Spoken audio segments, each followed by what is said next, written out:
Good sticks, everyone. Welcome to the Captain Avalanche Fancast, your unofficial source for all things Colorado Avalanche hockey and more from a fan perspective, hosted by me, Captain Avalanche Corey, and he's been released from the dungeon, Dom. Now, we're no insiders. We're not inside the locker room face-to-face with our favorite players, but we hope to create a relatable and welcoming environment because we're just like all of you listening, fans. Fans with a deep passion for the game of hockey, and in this case, the Colorado Avalanche. We are talking about one thing this week and one thing only: Olympic hockey. That's it. Nothing else. Maybe we'll say something cool because there's some that I wanted to share about women's monobob, so don't let me forget, Dom. The only other thing I'm going to mention today that is not hockey related is something to do with women's monobob. But otherwise, that's all we have for today. So strap in, everybody. We got a lot to get through and a lot to discuss, because if you thought that the tournament was crazy in the first week, it's about to get even more insane because now medals are about to be on the line. The men's... Wow. I'm sorry. Wow. I love that intro. Medals are about to be on the line. Like, ooh, I just had to give you some appreciation, man. That gave me chills. Well, good. I have a lot more one-liners set up here, so hopefully I can keep it going because the men's hockey tournament, the men's Olympic hockey tournament has reached insane levels. Men! May I just say, holy shit! This tournament has reached insane levels from 0 to 100 in the span of a day, from one overtime to now a total of 4 during the winner-take-all elimination games. While Dom and I have both been taking in a lot of different Olympic sports and events, and while we thought there was going to be some mysterious downtime and lack of hockey things to talk about, we were dead wrong. While we absolutely want to bring in some other segments, we are a hockey first podcast, and too many exciting things have been going on both the men's and women's side of things, hockey-wise. We anticipate this episode being all consumed with our discussion today because we're keeping it loose. That's bad news for all of you. We have all 12 of the competing countries listed based on their seedings going into the quarterfinals, which have now concluded, and we're going to dive into each one. Some more than others because, for some, their tournament has already ended, but their legends live on. But before we go to number 1, I want to highlight the Avalanche players and their contributions at this tournament in kind of a shorter format, and we'll dive a little deeper when talking about their country as a whole.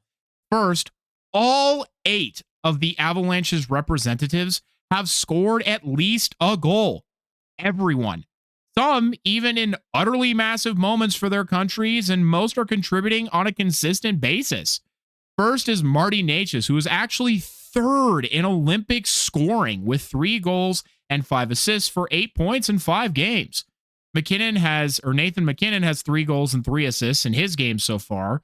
Arturi Lehkonen has 2 goals and 3 assists and may have scored the most clutch goal so far at the Olympics. Cale Makar sits at a point per game with a goal and 3 assists, and I'm surprised he doesn't have more. He's been flying out there. Gabe Landeskog, our captain, Sweden's captain, has 2 goals and 2 assists. Same with Brock Nelson, who had a killer game 1 for Team USA. Devon Taves has a goal and an assist. Finally, Yoel Kiviranta got a crisp 2 goals during the drumming of France. The Sharks representatives have also, shall we say, been having a good tournament. And as much as I would like to discuss them, I am sure Dom would like the pleasure of informing you of their performances. Well, thanks, Corey. And I might play this one a little bit coy and bring them up as we come along with the teams.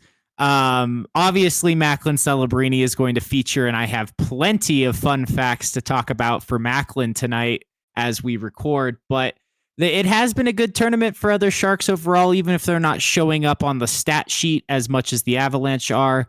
Wenberg has still played well for Sweden. Kurashev has been solid for upstart Switzerland. And can we just say Regenda may or may not have had an agenda, and he may or may not have done it agenda more than once in a game rather recently. So no spoilers. We'll get to it. But one thing I'd just like to add is when we're talking about the 12 teams we're going through in order from 1 to 12, those are with the men's ranks, just to clarify.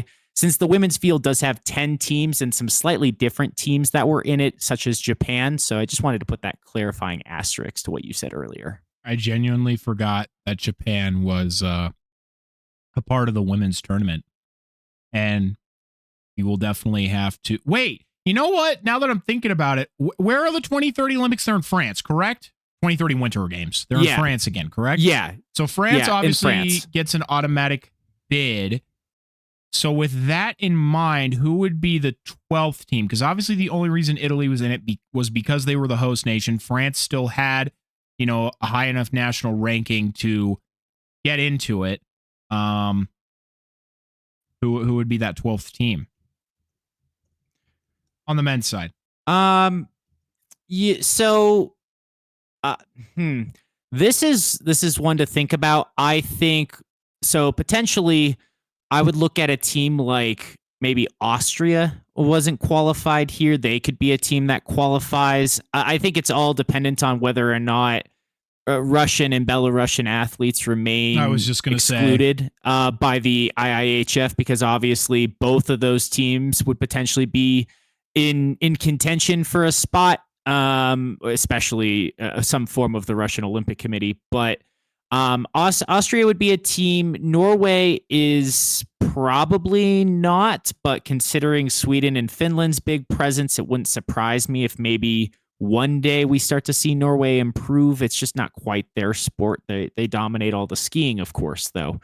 Are there other teams that you might think of, Corey, that I'm not mentioning here? Gosh, not off the top of my head who I would think would be able to have a high enough ranking to be in the top 12. Just not because there's fun ones like the UK, Great Britain, Japan, Spain, things like that I just, no way.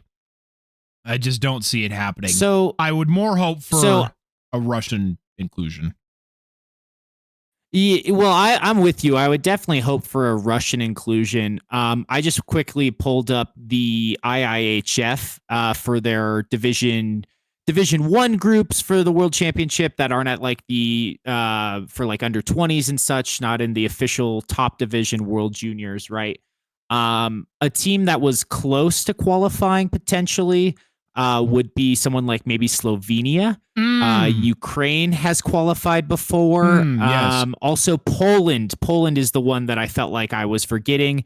And I personally, anybody who has watched an EPT tour, I know it's totally random. If you know, you know. But I always like when it's the year of Romania, and I can't help but to say it whenever Romanian athletes are doing well. So if there's anyone who gets the reference, great. If not, either way, I'd like to see Romania potentially at an Olympics in 2030 or maybe 2034 when it's back in Salt Lake City. Well, okay then. There you go. Sorry for that brief segue, everyone. Just pondering as I normally do. Canada!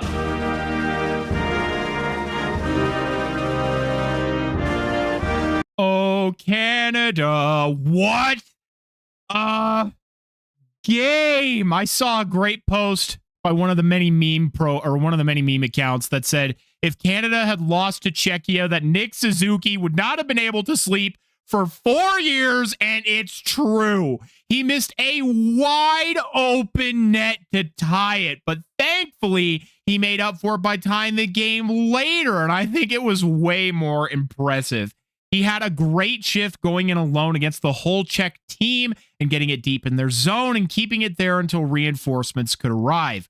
Once he did, the puck got up to Taves, and Suzuki was already net front to tip it in to tie it late for Canada when it looked like Czechia had swallowed all of their chances. It was a clutch moment, and there were many of those from Canada today who apparently had not trailed in 14 straight best-on-best contests until today, and unfortunately lost their captain in the midst of the game. Canada, they needed everyone to step up today, and they did. Nathan McKinnon tied it on the power play on an impossible shot before Nick Suzuki had tied it. I'm kind of going in a random order here. But it all came down to OT, where Mitch Marner, the man that Toronto said was the problem, who they said couldn't step up in the biggest moments, stepped up when Canada needed him most, was triple defended by the Czechs, and broke through to power Canada onward.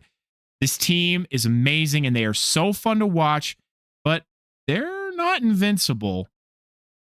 Czechia could have won this game. They had multiple opportunities to end it, including a Marty Necas breakaway that Devon Toews saved, not Binnington.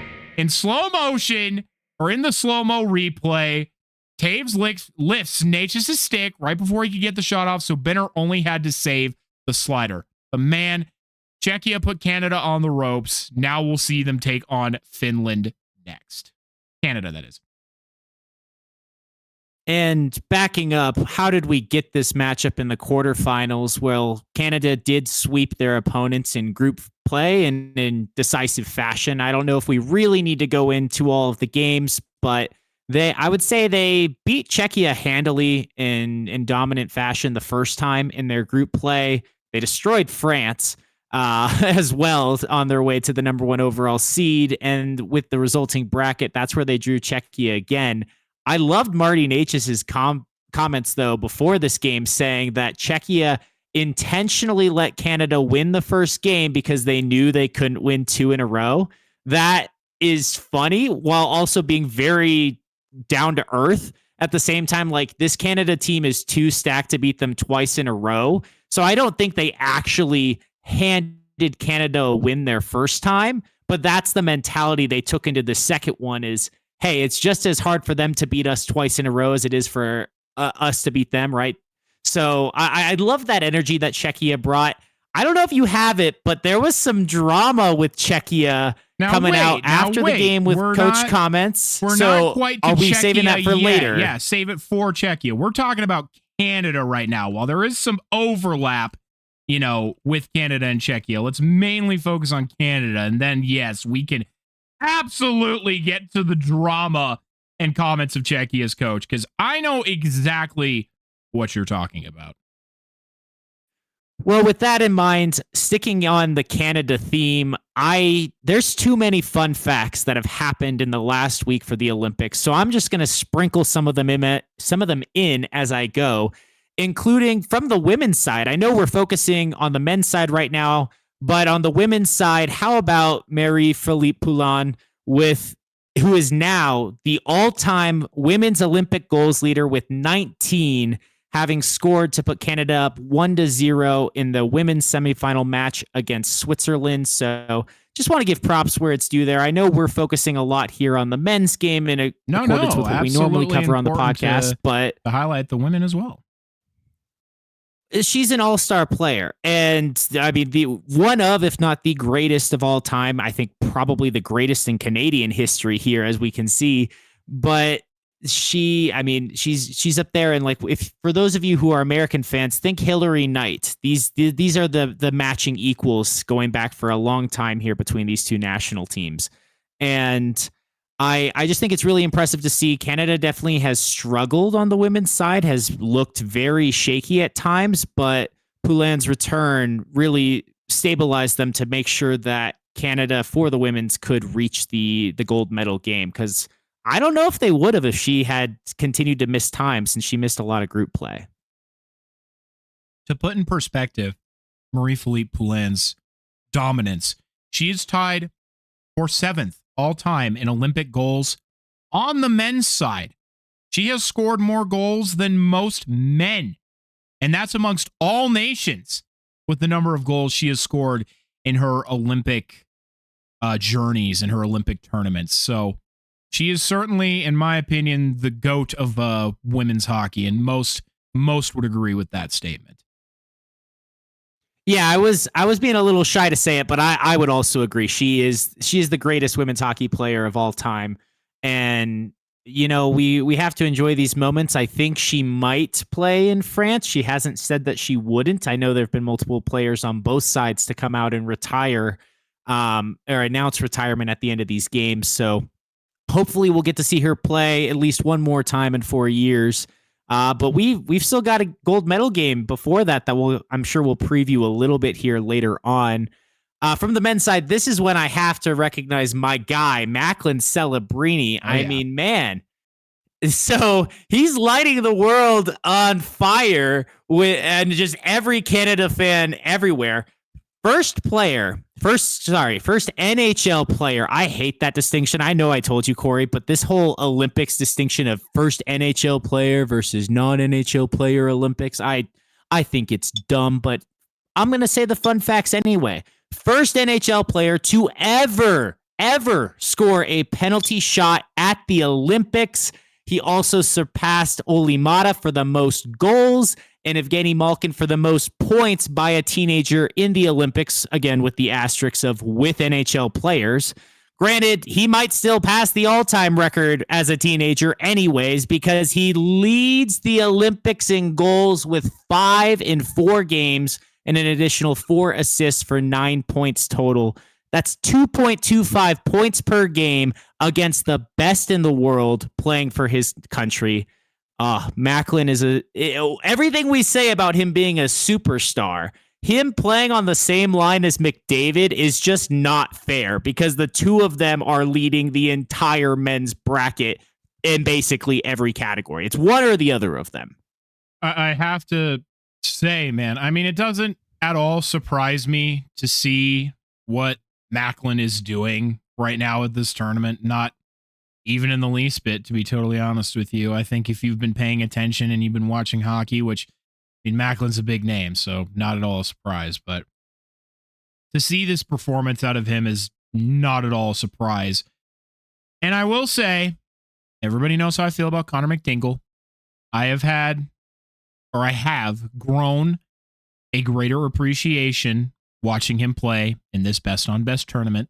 Doesn't mean I like playing against him, but I like to think and appreciate more now that we have the 2 best players, really 3 best players, counting Celebrini at this point, all on the same team in the NHL. So I think I'm willing to create a wider throne and put both McKinnon and McDavid on that throne as the best players in the NHL. And that's players, plural, because I think they are both dynamic in their own unique ways. They don't necessarily play the same way, but they are, I think, equally as game-breaking and can equally step up for their team in the biggest moments as needed. So I will say that. Now, following that up, Dom, I thought we could brainstorm some names for the McKinnon, McDavid, and Macklin Celebrini line. There's the Mac McMac, the Mac. I personally like the nuclear line or the nuclear option. That's pretty good. Let's see, triple stack Big Mac. I don't know. What do you got? I mean, you could do the triple Mac right there, right? But the one that I liked the first time I heard it during the Olympics was Macklin. It's just Macklin. I mean, it's so hard, right? Everyone, when you say like the Mac, the dog, right? That's Nate Dogg. That's Nate McKinnon. Yes. But Macklin is the Mac. I tried to force the Meg thing with the Sharks, and it's just not going to work, right? I tried, and I've given up on forcing that one. So honestly, Macklin getting his whole name in there, and depending on who you ask, that might be how they rank 1, 2, 3 in the world. I know not everybody's going to agree. We're not going to touch that one with a 10-foot pole. But what I will say is the fact that McDavid and McKinnon have both spoken and commended Celebrini, talked about him as one of the best top 10 players at a minimum in the world, and he's 19. We're like, I shout out to Eric. I was sending messages. We were messaging each other while the games were going on at work, while I was also just head down writing a crap ton of verification. But anyways, I was messaging him and basically giving him the quick 30-second spiel on why the future is teal and how MacLeod is not even in his prime. Sorry, I know I'm taking us on a quick side tangent, but he's not even in his prime and is already considered a top 10 player in the world. And it seems to be a widely held perspective by players across nations here at the Olympics. And then think about all the prospect pool talent that's still yet to come up and everything. It just, if anything, the Olympics have reminded me that even while he's wearing red and white or maybe black sometimes, depending on the Canadian uni, the future is so fucking teal, y'all. So fucking teal. Thanks for letting me do that side tangent. But back to the naming, Corey, if you still want some options. Now we're gonna jump back on that side tangent. Have you seen the cute ass shit that both McKinnon and McDavid have been doing with Celebrini? Like Sidney Crosby scores, McDavid leaps and hugs Celebrini. McKinnon and Celebrini walking off the ice and just absolutely fucking high-fiving each other. I have not seen McKinnon smile that big in a long time. He loves this kid. Do you know how much it takes to make the fucking stone-hearted Nathan McKinnon smile like a kid? MacLeod Celebrini is bringing out the childlike wonder in all of these guys. Awesome. That's the thing. He's so good at such a young age that he's in this weird point where they can see him, respect him, and resonate with him, but also, like you're saying, get in touch with that childlike wonder, that love of the game that they first got into playing for. Just be so grateful with him to play for their country, you know? This is McDavid's first chance. Same with McKinnon, I think, right? So, you know, while MacLeod has had this childlike wonder just all this time in the NHL, jumping up and down giddy for a goalie fight in the NHL, for everyone here other than like Sidney Crosby at these Olympics, this is their first chance to be at the Olympics, and they have some of that joy as well. So I want to say that they're already in a better place where they're more on an even playing field than they'd otherwise be, because it's MacLeod's first time, but it's the same for McKinnon and Nate Dogg as well. Literally, so I think that helps. Sorry, go ahead. Oh, I was just going to say, I think that helps them resonate with each other, but I love seeing it. He's like their little brother, but the little brother that they look to and are like, listen, I'm not going to be a big brother giving you noogies or anything. Like, you're the little brother that I'm like, damn, yeah, that's my little brother. You think I'm good. Just wait for him coming up here. Two things. One is talking about Celebrini continued. Pierre-Edouard Bellemare, captain of France, former Avs player, had a great quote and said, quote, "It's good that I stopped playing. If this is what it's going to look like, it's better for me to not be in there anymore." In reference to having to play against Celebrini. His awe for Celebrini is so great and is so impressed by his ability to play that bro is straight up like, thank God I'm not in the NHL anymore, because I would not want to play against the talent pool that is coming in particular, MacLeod Celebrini.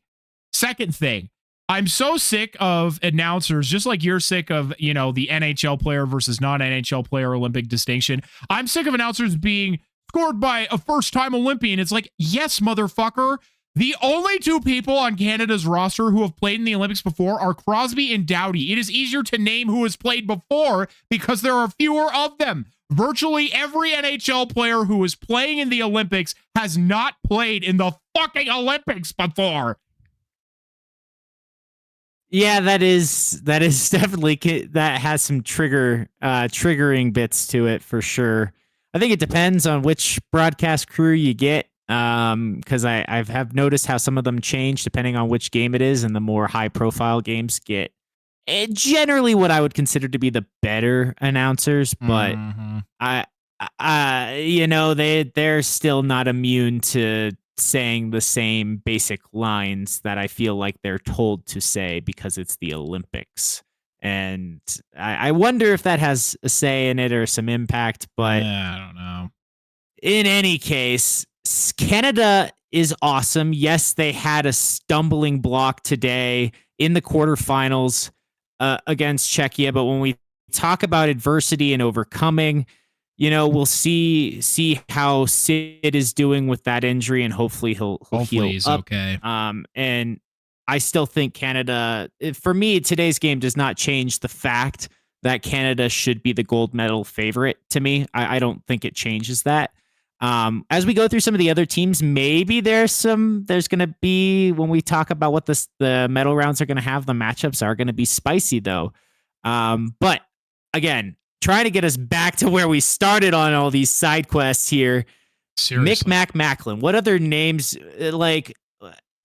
I struggle because their names are so similar, but it'd be like if you tried to merge them, it could be McKinley or something like that. Ew. Which doesn't really work. So what do you think, Corey? Because I know I gave the basic one I heard of the Macklin, or the triple Mac, you could say, or the Mick triple.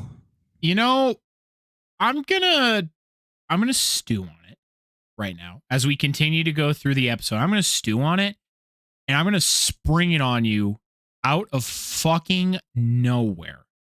All right, we're just gonna be all right. Let me spring this one. We're just gonna be chilling, and all of a sudden I'm gonna be like, and that's what's gonna happen.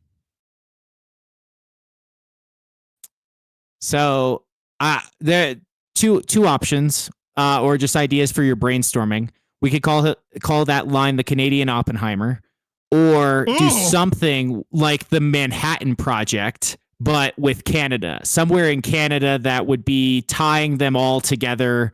I don't know if we could really say the Vancouver Project, right? I know that's where Macklin's from, but just some ideas on options because I agree that is about as nuclear as it goes. Maybe it's hard to not have Sidney Crosby in that list, but in today's game, the best three players in the NHL right now, I mean, maybe Macklin's technically fourth on points because Kucherov, but basically the best three players in the league on one line together. It doesn't get more nuclear than that.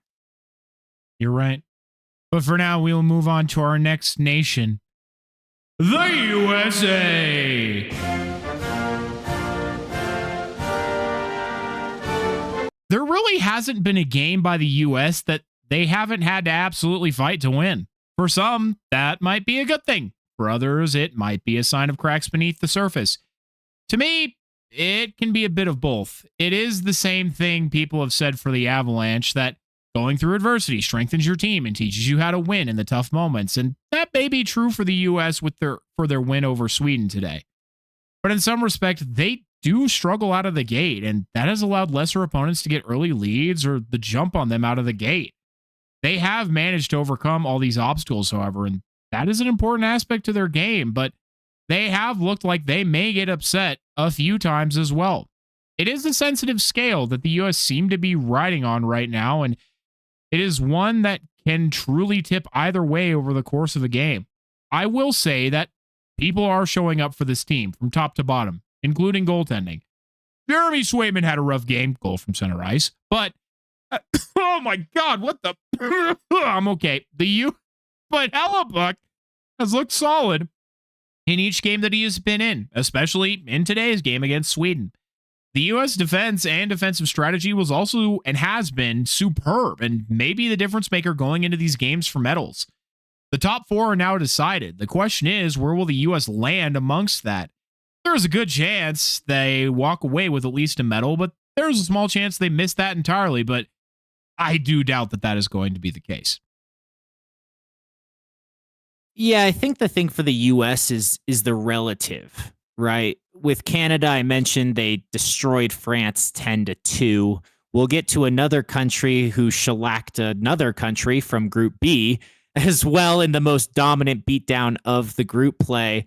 The U.S. didn't do that. They won by multiple goals against each of their opponents, I think, in pool play. Maybe it was a 1-goal game against Denmark, but I think those teams were maybe at times a little underrated. We'll talk about each of them later, but I think Latvia is very commonly underrated. Maybe Germany was, I think it depends who you ask, and Denmark was certainly underrated based on how they performed in that group. Those three teams all kind of beat up on each other a bit. So I don't think any one of them was head and shoulders ahead of the others. So the US's approach or their games can maybe be assessed of how well they played each of them.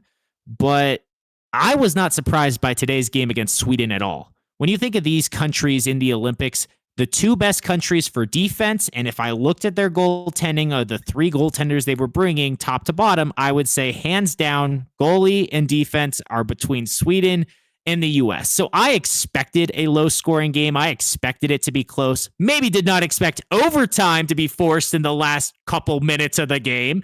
But, Quinn Hughes only sees ghosts from the bench because on the ice, he's just creating them, taking the souls of his opponents. So what are you going to do when you're playing against a guy like that? He's cold as ice. And I think that clutch factor, the US's wins might not have been pretty, but they didn't have to be. They just kind of coasted their way in.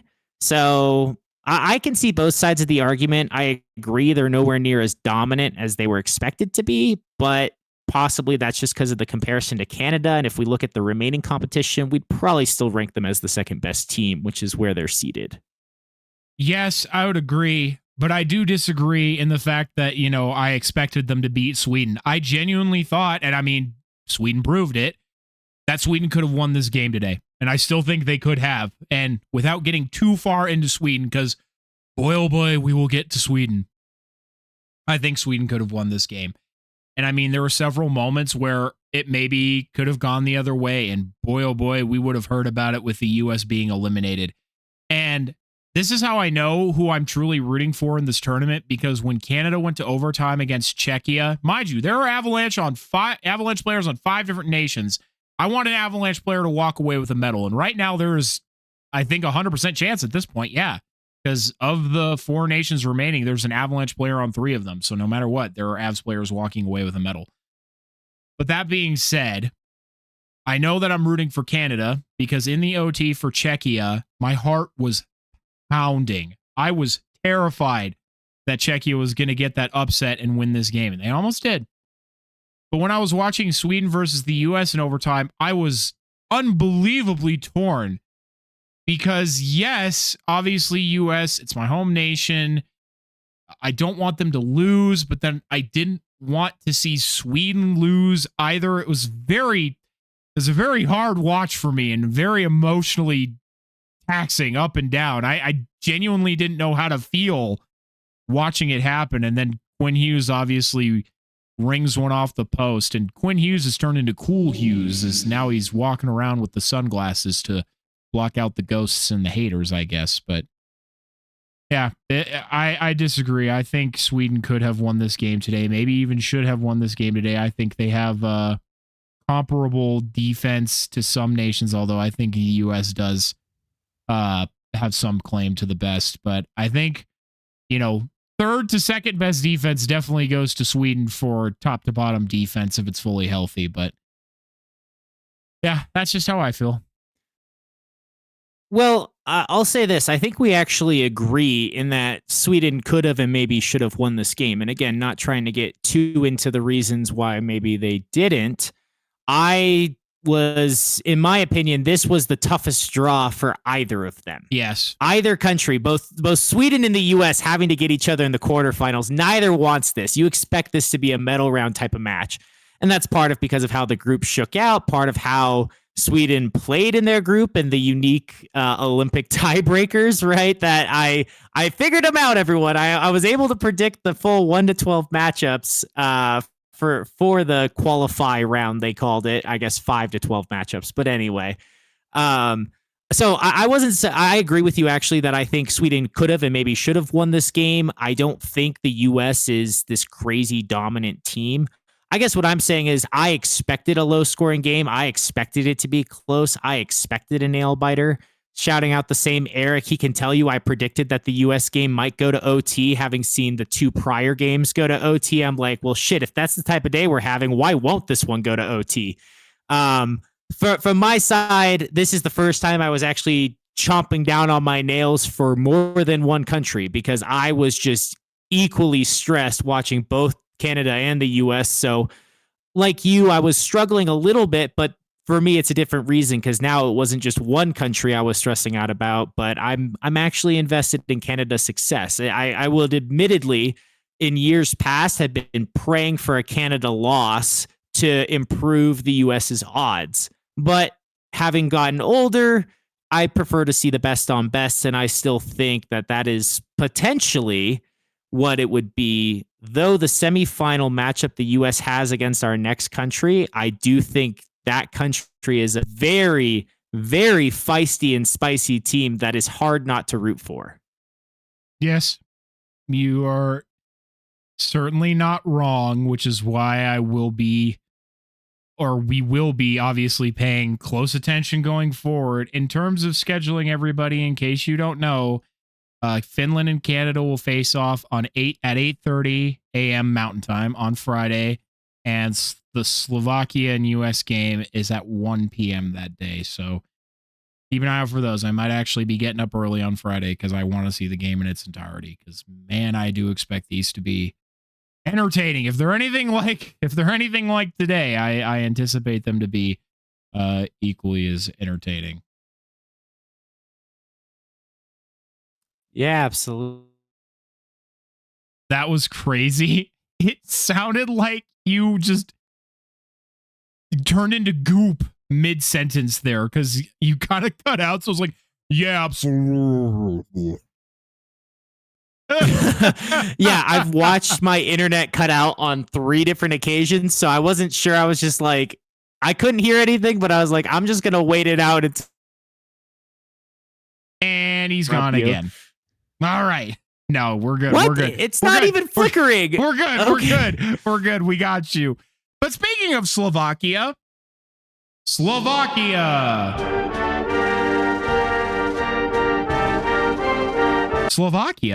is the true dark horse of this tournament. And now, against all odds, they are moving on to compete for a medal, and they very well could get one. If it plays like how people think and it goes to a US and Canada final, then Slovakia will play Finland for the bronze. And that is an absolute nightmare scenario for Finland, who have already been upset by this young club once. I have not been able to catch a single full Slovakia game, but you can't help but hear about them because what they have been doing has been incredible. This is the kind of underdog run that you live for. No one expected or picked Slovakia out of any of the nations to go on a run for a medal, and yet here we are. The injection of youth and some stellar goaltending has absolutely amped up this nation, and it has been awesome because they've been making all sorts of history along the way. With everything they've done up to this point, I think perhaps that bronze may be the bare minimum for them. They've proven they can take down or hang with opponents that people think they have no chance against.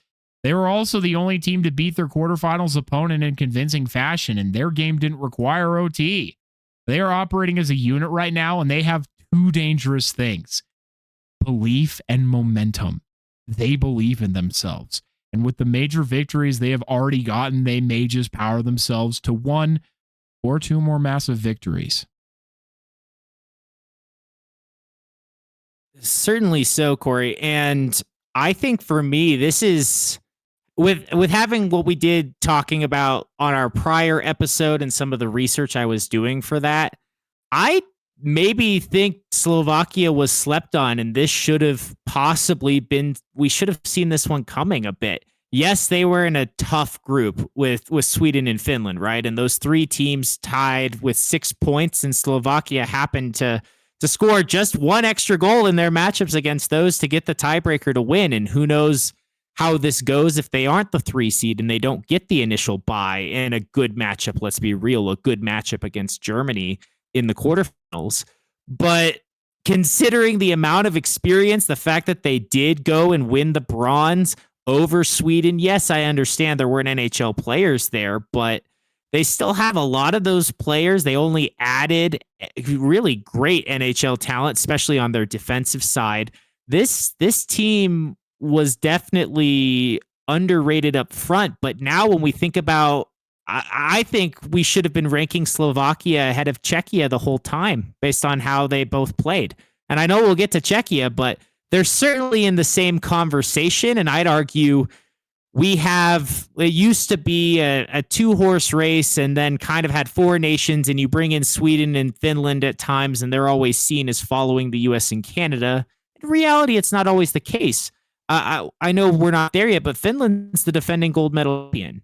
So the fact that Slovakia beat them in their first game after also going to the bronze medal game 4 years ago, maybe we need to start giving some respect to Slovakia. And I know there's a couple other teams, but I think we have a clear top 8 in the world now that have separated themselves from the rest. And Slovakia is firmly a part of it. They are not behind Czechia, and they're definitely not far behind Sweden and Finland, if you could even consider them behind anymore, considering the amount of young talent and top draft picks that are coming out of Slovakia for Olympics to come for the foreseeable future. Certainly so. And I mean, we said it last week. I'm going to say it again this week that very clearly Slovakia has some dows. They have some guys, some players who clearly can play very well for them.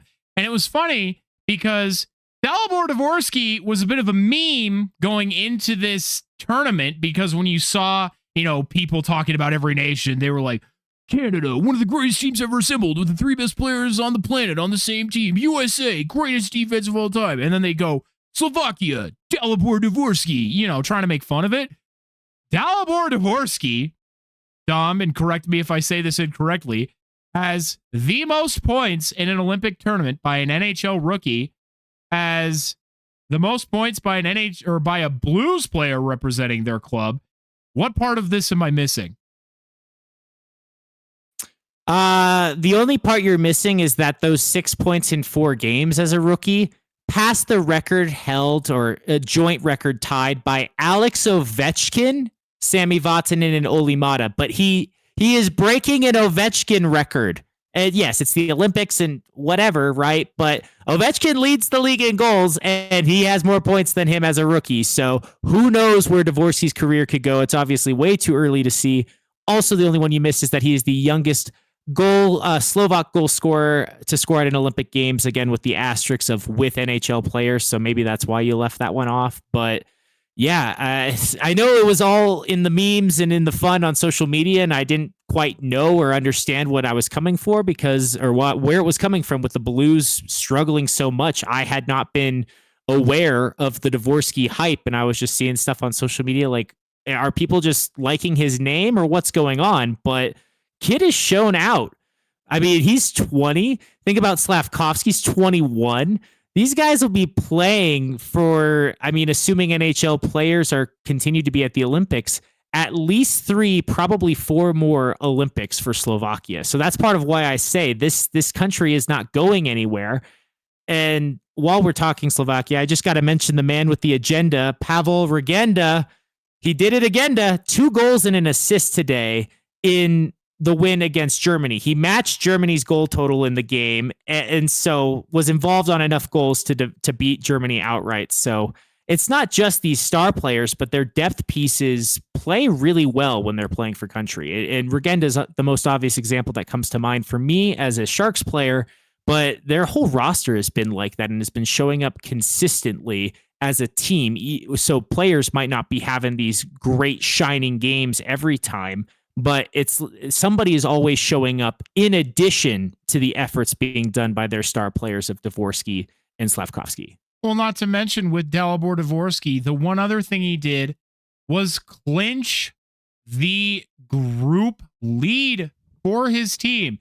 Now, Dom, this is what I meant to ask. Now that we're sitting here, can you please explain to me how Slovakia won their group exactly?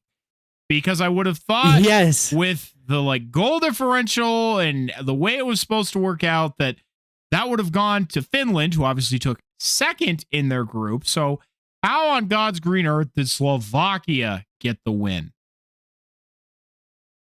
So I am actually happy to explain this because I was confused. And so I went to, it's a joint website between the IIHF and the official Milano Cortina Olympic site. I think it's officially on the Milano site, but still has IIHF markings on it from the joint rule book.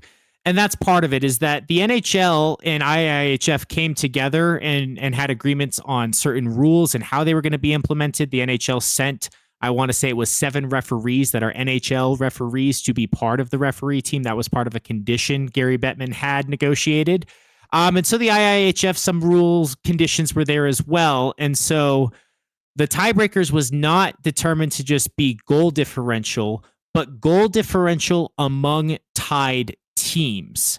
So if teams were tied and there was not a clear head-to-head tiebreaker, so in this case with Sweden, Finland, and Slovakia, they were all tied at 2-0-0-1. For ease, they all had 6 points. So 2 3-point wins and a 1 0-point loss on their schedule amongst them, and they all defeated Italy. So what happens is when all of those teams were tied, they did what they was called a subgroup for those teams.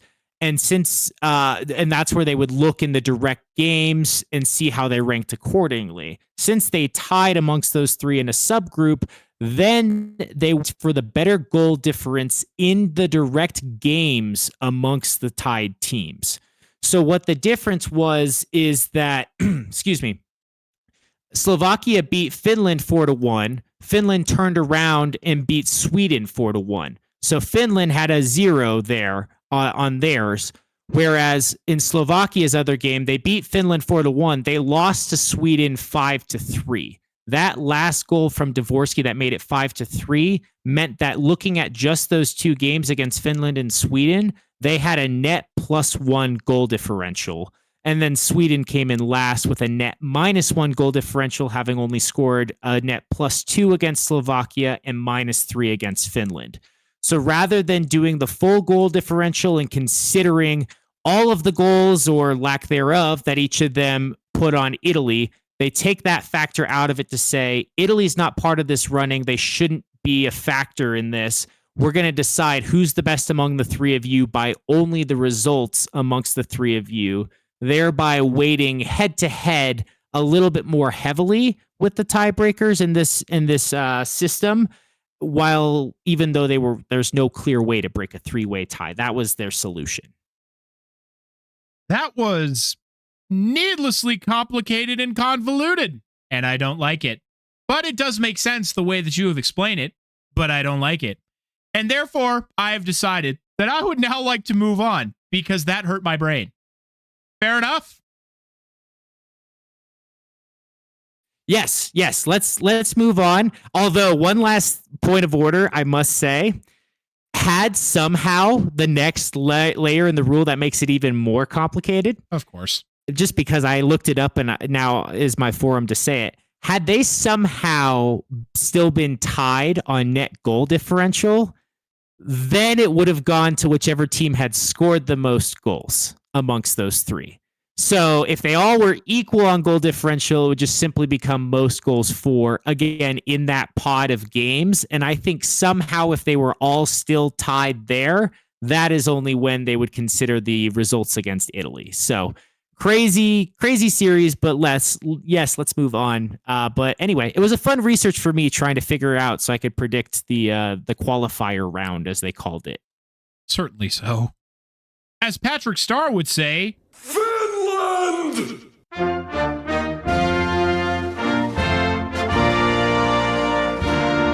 Arturi Lehkonen may truly be the most clutch player in Avalanche history. When the moment is utterly massive, the biggest that it can possibly be. As an opposing team, you do not want to see the puck on Arturi Lehkonen's stick. That is where he lives, and he scoffs and laughs in the face of pressure. He absolutely lives for the moments where everything is on the line, and he has done it time and time again. And it just gets better and better. Lest you forget, not only did Arturi Lehkonen clinch the Stanley Cup playoffs for the Avs, he had the Stanley Cup clinching goal. But Finland has been riding a fine line as they beat their big brother in Sweden, but fall to Slovakia and nearly fall to the Swiss. They just don't look as dominant as they could be. And they are an absolutely stacked roster. And I've always felt that way.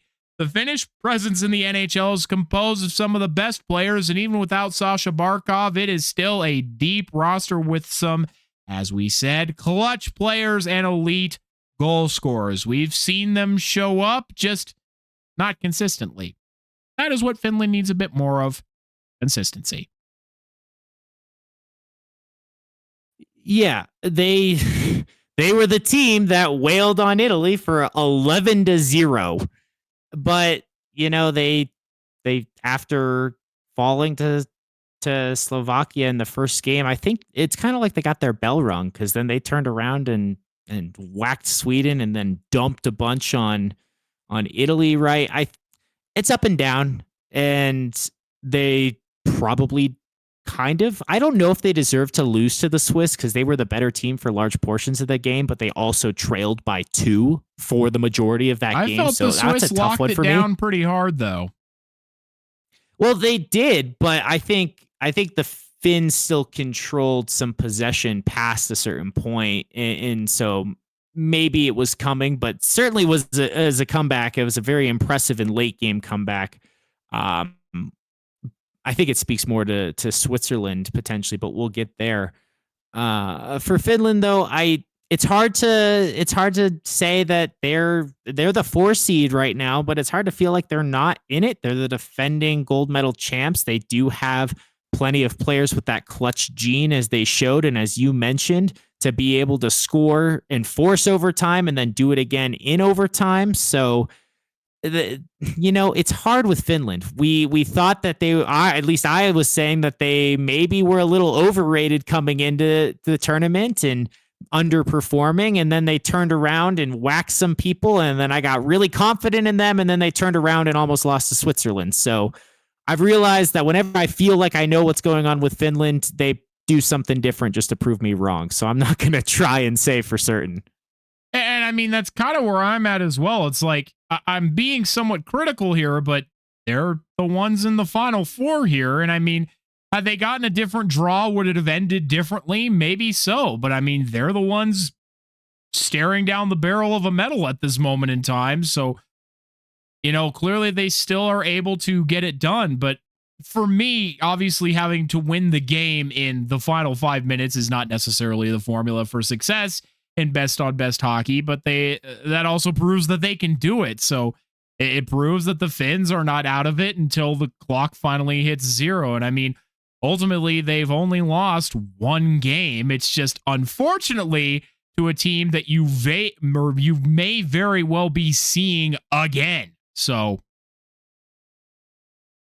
only thing I'll say there, though, is with seeing a team again, tying back into Natchis's comments, with all these NHL players on both rosters, it's really hard to beat the same team twice. So as much as Finland probably does not want to see Slovakia, I don't think Slovakia wants to see Finland either, unless it's for both of them. If it's in a gold medal game, then they're guaranteed a medal. But yeah, these are going to be some spicy matchups, because I do think Finland has the offense to maybe push Canada a little bit, and we'll get a much higher scoring game potentially. But man, if as a fan of both the US and Canada, I think Canada is more equipped to beat either of Slovakia or Finland. So wanting both Canada and the US to win, from my bias, I kind of wish the matchups were switched, because I'm more scared of Slovakia right now, and I think the U.S. would have an easier time handling Finland. Yeah, I don't actually disagree with any parts of that assessment, and don't have anything further to add. So I'm with you. But again, I think the one thing I will say is we're subsisting off of the assumption that we're going to see Canada and the U.S. in the gold medal game, and Finland and Slovakia in the bronze medal game. And for all we know, there could be an upset. We could see something happen. What if Slovakia does what Sweden couldn't and pulls off the miracle and beats the US? What if, Canada and Finland go to overtime, and in this time, instead of Mitch Marner carving through the defense, fucking Arturi Lehkonen carves through the Canadian defense. You know, we don't know what's going to happen. We'd like to assume that we know, and I mean, we have a decent degree of confidence, but both Canada and the U.S. went to sudden death overtime today. A bounce goes the wrong way. They're both done. They're both already home. Neither of them get a medal. And we could be seeing a very different Final Four. So we'll just have to wait and see, I suppose. Yeah, and all due respect to Sweden and Czechia and even Switzerland. Maybe Switzerland would be the exception here. Maybe they had a case to be in the top 4. But I do think if we look across the whole tournament, across prelims and qualifying round and now the quarterfinals, I guess they didn't play in the qualifying round, right? But I think we actually have the best 4 teams here reaching the medal round. They were seeded 1 through 4 for a reason. They earned it. And so I don't think we can be surprised with any outcome. Sure, Slovakia beating the U.S. would be considered an upset. And same with Finland beating Canada. But I don't know if Finland beating the U.S. could be considered an upset. You know, I think we're at a point, especially with Finland being the defending gold medal champions, that should not be considered an upset if they were to beat the U.S., considering the depth of NHL talent on both of those rosters. So in a sense for me, considering how I think Slovakia is in the same league as Finland, if not, clearly they've won the head-to-head and would be ranked higher. I don't know if Slovakia beating the U.S. should even be considered an upset. I think any combination of these 4 teams is going to give us a phenomenal gold and bronze medal game, and whoever comes in 4th place, that's going to be it's going to be both a tough pill to swallow, but you also know it was just a tough field, and you know you lost to some really great teams. There's nothing to hang your hat on there. Yeah, exactly. And I mean, for all intents and purposes, the media would call it an upset. Let's put it that way. Fair enough. I agree. And the shoulds of the media we shouldn't get into, because that list would become infinitely long. Exactly. But on to our next nation. Switzerland. Dom, was Switzerland underrated? I mean, for all intents and purposes, the Swiss played solid games every time, minus getting blown out by Canada, but that isn't unusual in the prelims. But they've nearly upset Finland and moved on to the Final Four. They had firm control of all of their games and only got beat due to Finland's stars stepping in to win the game for them in the dying moments. But Switzerland's defensive systems were stifling for teams. They would go up on teams early and then eat them alive for the rest of the game, keeping them away from their net, or out of it at least. I'm actually surprised that Finland was able to pull it back, because Switzerland controlled the game for nearly 55 minutes of this elimination contest. But they play like this, they could absolutely be a threat in the next Olympics. They weren't full of NHLers, but the key for them was the fact that all of their big boys were contributory to their efforts. Let me think. Oh my God, why am I forgetting all of their players? Obviously, Nico Hischier, Timo Meier, fucking Roman Josi. There we go. I pulled it back. But everyone showed up for every game for Switzerland. It would have been kind of cool to see them go deep. Well, yeah, especially after the Kevin Fiala injury. I wrote them off and I thought they were cooked. Like that's one of their big 3. Their big 3 would have been Fiala, Hischier, and Josi. Personally, that's who I would have thought of their top 3 when we were looking into this. And sure, Timo Meier is great. He's a former Shark. He's had a really good tournament. Kurashev has been solid. Also for the Sharks, right? I can't believe we're forgetting Niederreiter, right? Nino Niederreiter lives in the nightmares of all Avalanche fans. Right? And, well, not to mention Ratman himself, or he's building a reputation for himself at only 25, but JJ Moser has been a problem for opponents here in this Olympics. And the goaltending, we talked about the Swiss women and being so solid in net that it wasn't 1 but 2 different goalies who were really making 45, 50 plus saves a game. And so with this defensive style, the goaltending for Switzerland was also super solid on the men's side. So I wouldn't be surprised if they're back in competitive in 4 years. I do think They might have been bolstered by Fiala going down. They had reckless abandon. They had an extra reason to play for. It's the same thing I talked about with the Blue Jackets, right? With that tragedy. And that this team might just be playing inspired and elevate to a level beyond what we would think they're capable of. So there might have been that factor in there, but I mentioned that there's 8 teams earlier. And Canada's the runaway at the top. I don't think US is the runaway anymore. And then we think Sweden, Finland, and then how Czechia has been on the come up. But I think we need to give more credit to Slovakia and to Switzerland. Those teams, I think, proved that they are in the same realm, caliber, maybe even arguably better than Czechia. So if we're going to talk about Czechia pushing Finland and Sweden trying to sneak into the top 4, I feel like we'd be doing a disservice to leave Switzerland and Slovakia out of that conversation. You're exactly right. And I mean, you reminded me of the women's side in the fact that, and I mean, we'll talk about it a bit more. I guess I had it written down anyway, but I mean, the Swiss women pressed Canada. They pressed Canada hard and they nearly upset them as well. So Switzerland on both sides of the coin has some very good hockey teams. And just as you said, it would not surprise me to see them continue to be a threat going forwards here. And I have now learned my lesson to not underestimate Switzerland anymore. They are clearly well coached and well organized and I think set up for success. There aren't a lot of Swiss hockey players, but certainly should be keeping an eye on the Swiss. Certainly, and you might not be awake for this one tomorrow morning. I will be because I got to get up for work. But Switzerland-Sweden is the women's bronze medal game. I think puck drops at like 6:30 in the morning tomorrow, or if that's Eastern time, it's 4:30 in the morning. So I might just be catching the replay of it and get to fast forward through commercials as I get ready in the morning. But the Swiss team was really good. They were stout defensively, incredible goaltending, playing in a lot of these close fought battles. Sweden put up a lot of goals in their group for the women's team. They beat Czechia in what was a good match. Czechia was considered a medal contender on the women's side as well.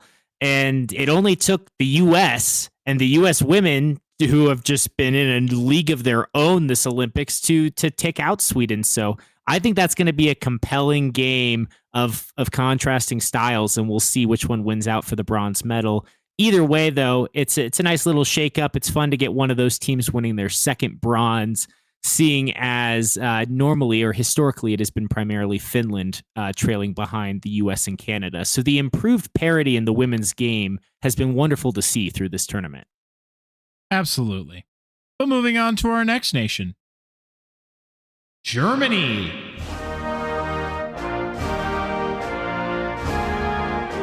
Everyone says that Sweden has been the most disappointing team in this tournament, and I don't really understand why. And I'll talk about it more during Sweden's portion, but Germany seems to be the real disappointment. So many people pick Germany as a dark horse, and I am personally unsure as to why, especially hearing how people talked about Germany.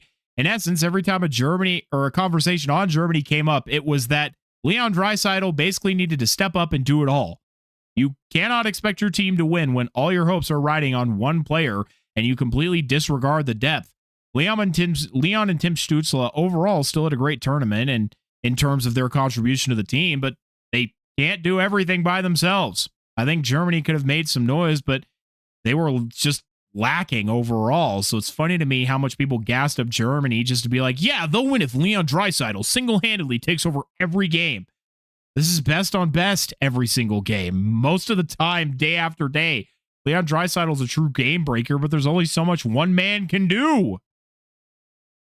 That's all my thoughts on Germany. Yeah, there's only so much one man can do, and that one man, there's debate, and every once in a while he'll finish ahead of McDavid, but that one man is not even the best player on his team. Granted, would he be the best player on plenty of other teams? Sure. But it's still just one player.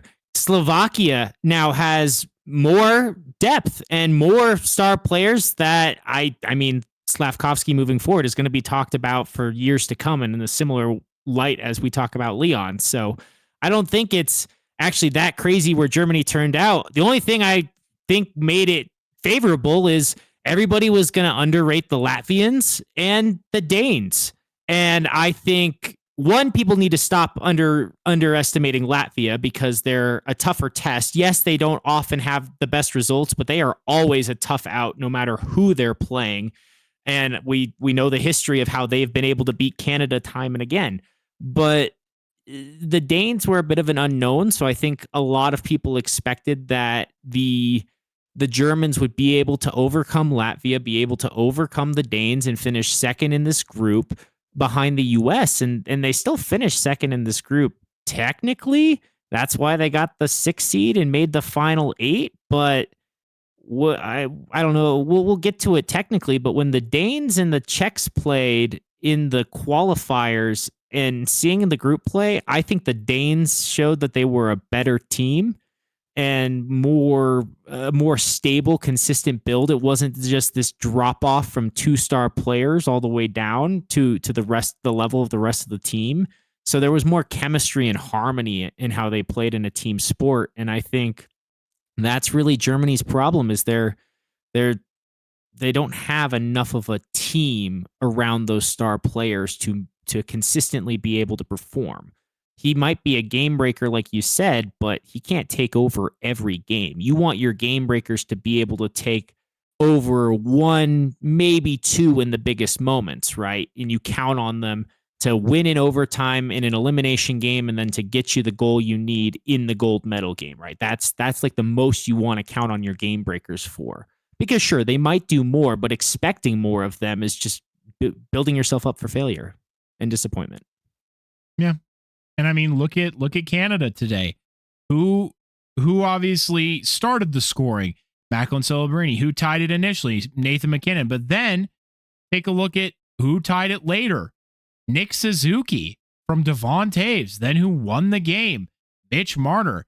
And in their own way, all those guys are game breakers. That's kind of how insane Canada is. It pretty much has every team's best player. But I mean, you just have to look at it that way. Canada's kind of spoiled and they're really a bad example because they have really good depth. But I mean, exactly right. Unfortunately, Germany lacks that surplus of game breakers. And so at that point, just as you said, you need other people to step up in the moments that the game breakers cannot. So that's, I think, all I have to say on Germany. Their tournament has ended. Anything else you want to say about Germany?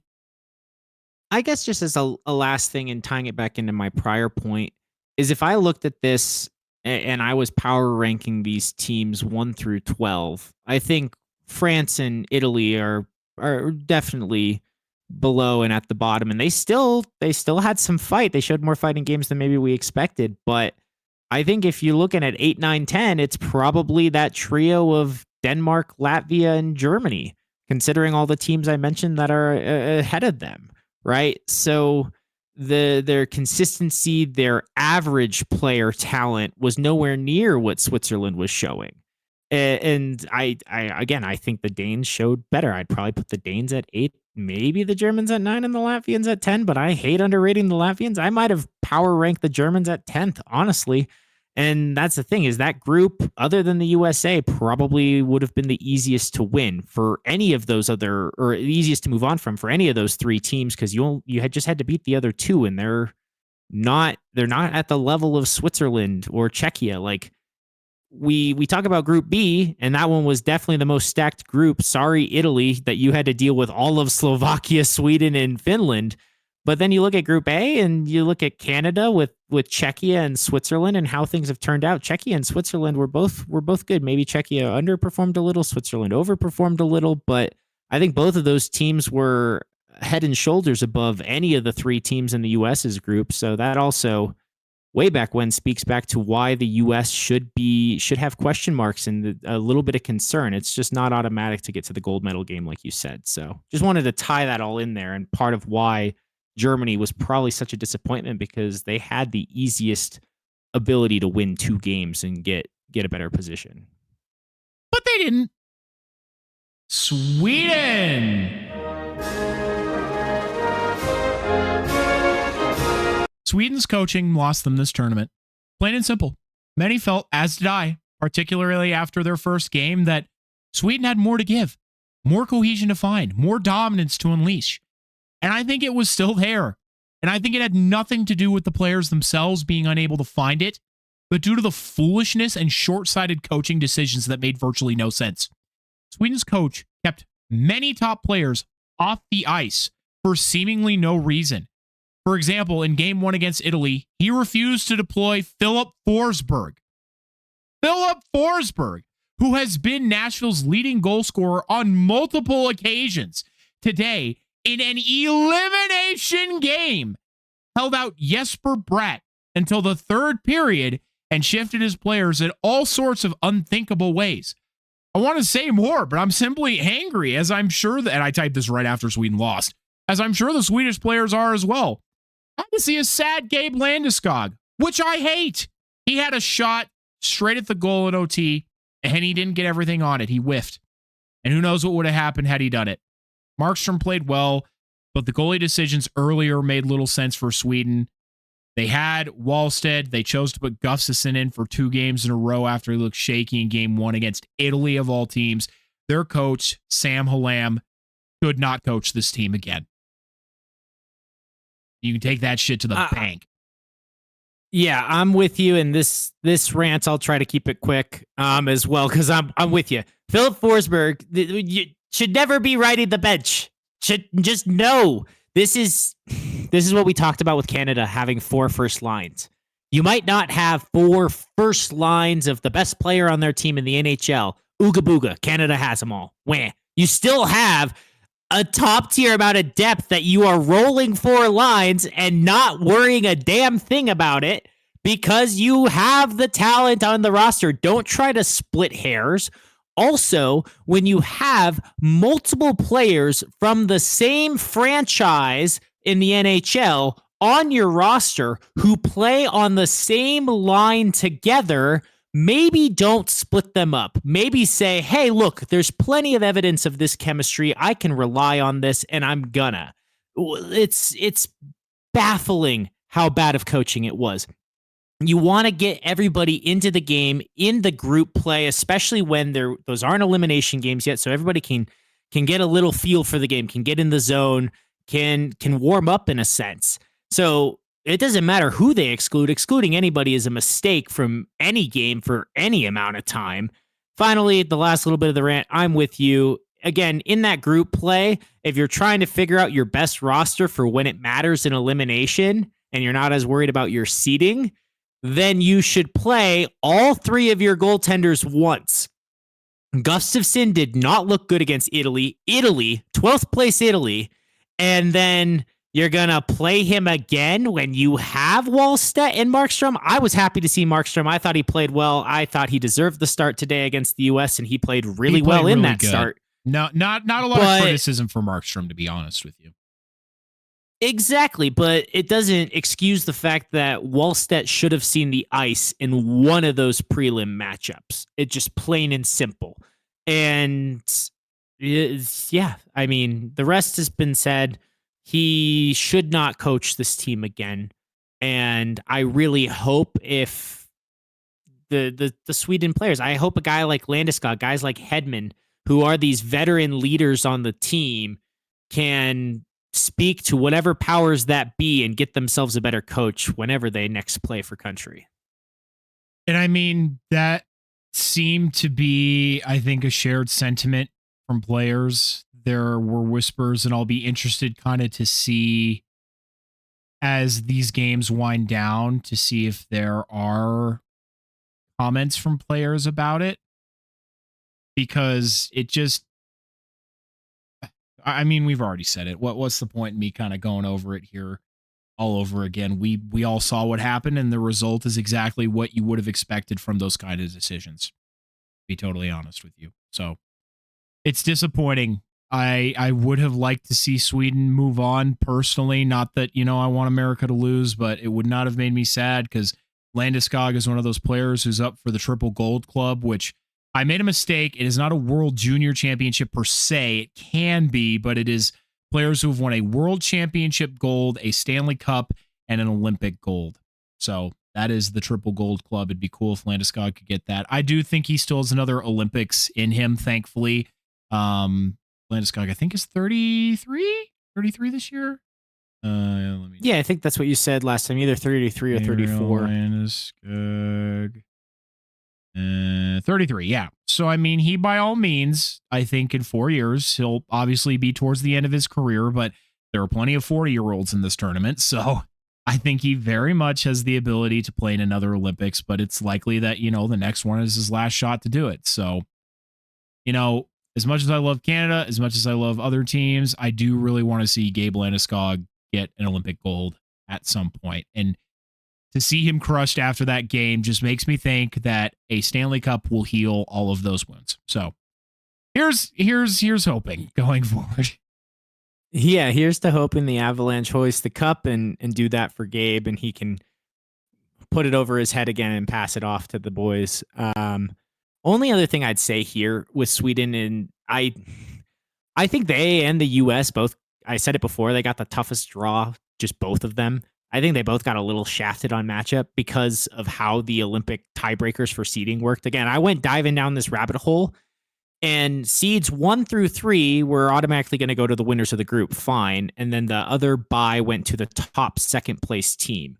However, instead of seeding teams then based on points, tiebreakers, world ranking, any of those other type of things that come in, right? Goal differential, they just seeded, okay, now we're going to rank all the second place teams in the group, and then all the third place teams in the group, and then all the fourth place teams in the group. So that is why we saw Sweden so far down the rankings in 7 as the top third seed. If we were ranking on talent and performances and hell, even points they got in those games, they would have and should have been the 5 seed. They should have gotten to beat down on Italy. We should have gotten a rematch between Sweden and Finland, right? Instead of, this is where, because Slovakia won the group, they won a super nice matchup ultimately with, Germany gets 6th and they get to beat up on France, and then Slovakia gets Germany. Germany and France should both be lower down in the table. They should not be playing each other. Germany should not be favored based on their performances. So I got to say, outside of the coaching, the Olympic system, I figured out and I understood the tiebreakers and got into it and hate it or love it. It doesn't really matter to me what you all think, but I'll let you do that for yourself for how they decided seeding and who won the group. But how they decided to create a bracket, if they're trying to have best on best, having Sweden ranked down at 7 when they're the 5th best team in every other metric at a minimum just feels like an egregious error. And I think it also would have, yes, it would have shifted some matchups some, but who knows? Maybe they would have been even better for those qualifier play-in games, because we saw 5, 6, 7, 8 dominate in those games.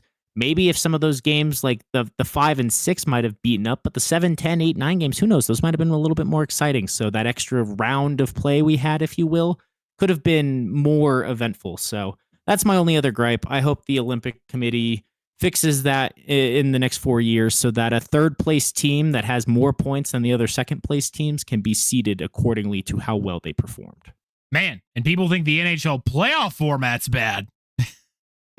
Oh, don't get me started. If anything I've seen this year, this has been the year for my campaign for a 1 through 8. I know I'm not alone in this, but look at the Atlantic, look at the Central, and yes, my team's in the Pacific. If your team isn't good enough and can't beat up on your shitty division, they don't even deserve to make it in the playoffs. I say we guarantee 1 position per division in the NHL, and the rest is about pure standings. But again, that's for another day for me to go on that rant. Czechia.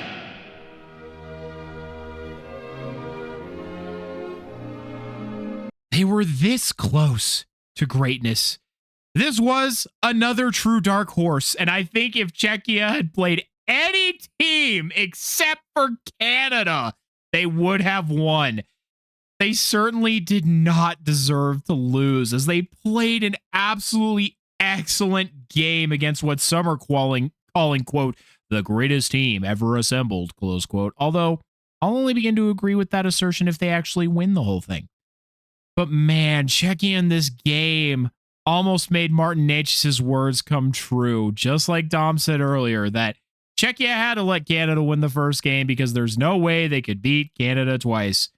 I honestly believe this game could have gone either way. It ultimately came down to the fact that Canada just had more game breakers on their team, guys who can turn the game around in a moment. But as for Czechia, they outplayed the Canadians at multiple junctures, and I think certainly outplayed them defensively and heavily limited their chances and length of time in the zone. They even did an admirable job of shutting down the nuclear line or the Micmac-Macklin line, whatever you prefer. They had all the right ingredients and playstyles and systems to pull off the upset and continue the lore of Czechia versus Canada, but it was not meant to be today. As for Martin Necas, he was an absolute dog for Team Czechia and was their biggest difference maker, inarguably, in a tournament where Pasternak was not at his best, Tomáš Hertl was nearly invisible. Martin Necas stepped up for his country. The accusations of him being a McKinnon merchant are now beyond silly. Whatever Czechia needed him to step up, he did. Whether it was creating the play, setting up a teammate, or scoring himself, he was there. He was third in scoring behind only two of the best players in the game today. What more proof do you need?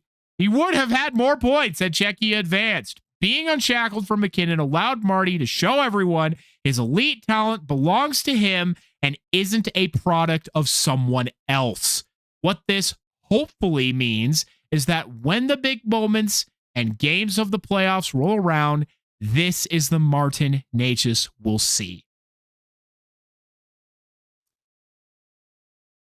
It's really, really hard to add on that and not say what you've already said, because Martin Necas, he played so well.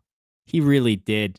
He played so well this tournament. I mean, the Czechia, maybe they underwhelmed, like with the overtime loss to Switzerland, right? Again, we could argue or not argue, but debate if it's Czechia underperforming or Switzerland overperforming expectations, a little bit of both. Maybe it's neither, but this team, much like Sweden, is out of this tournament earlier than everybody expected, earlier than the on-ice product, I think, would say they should have been eliminated. And sure, Pasternak and Hertl, they did not play nearly well enough, especially not in these elimination games, but Necas was determined, and there were plenty of other Czech players. I think the Czech goaltending underwhelmed as well, I just got to say, during the group play. I thought Joe Stahl was pretty good. Well, I was going to say, though, I mean, underwhelmed. Maybe I had too high of expectations, but he lived up to them in the game today against Canada. In the prior game, for when they were in single elimination, he was perfect. Or not perfect, but he was spectacular. If he was perfect, he wouldn't have conceded a single goal. So obviously had to correct myself there. Also, just really quickly, I know it doesn't matter and it's all what ifs, but if that 5 through 12 round, that qualifier round was seeded the way I think it should have been, we would have had Sweden as the 5 beating up on Italy, Switzerland as the 6 beating up on France. So they'd probably still be in it, and we would have gotten Switzerland against Slovakia. So that would have been a lot more of an exciting game today. Czechia would have played Latvia in the 7-10 game, and that would have meant instead of drawing Canada again, Czechia would have been playing the U.S. most likely. And with how the U.S. played today and how Czechia played today, what you were saying, Corey, about, I think Czechia would have won that game. And then at the 8-9 game, we let Germany and Denmark settle it and play each other once again, and loser gets pummeled by Canada. So again, I know I'm campaigning here to nobody of power with the IOC who controls this stuff, but I really think both Sweden and Czechia are in a similar boat where they got shafted by the matchup. And if the system was just that little bit better with how they did the seeding in the knockout rounds or the single game elimination, I do think they would still be here and be in the medal round. Actually, I think the U.S. would be sitting at home or be heading home. Yeah, I like I said, obviously I have to agree. And I mean, who knows? We say that, but obviously different teams play each other differently. And we can't say that the game would have necessarily gone the same way. Czechia played the way that they did because they were against Canada. Who knows if it would have gone differently? They ended up playing the US. That's what makes sports so exciting and unpredictable. We truly don't know. But man, Czechia had a good team. They had a good team. And thankfully, we're seeing a lot more Czech players coming into the NHL with a lot of elite talent. Obviously, Martin Necas is still very young. So this is far from his last Olympic chance. And I think a lot of these other nations are starting to catch up to the US and Canada. So we will definitely be having to pay close attention. But I mean, Canada has a lot of really budding young stars that are coming up here in the future, as does the US. So I will be really excited for the Olympics in the future. But we're talking about the Olympics of today. And it is admittedly like I wanted Canada to win, but man, even my mom was like, Czechia deserved that win. It was a good game. I'm seeing that I may be getting corrected here. Question mark. Oh, yep, I'm being corrected. Oh, my bad. Did that? I looked back. Did they win? I thought Germany won. Yeah. Okay, hold on. Pause, everybody. We're gonna move on to our next two nations. Okay. Yeah. So we're gonna do the next two kind of in tandem. Denmark and Latvia.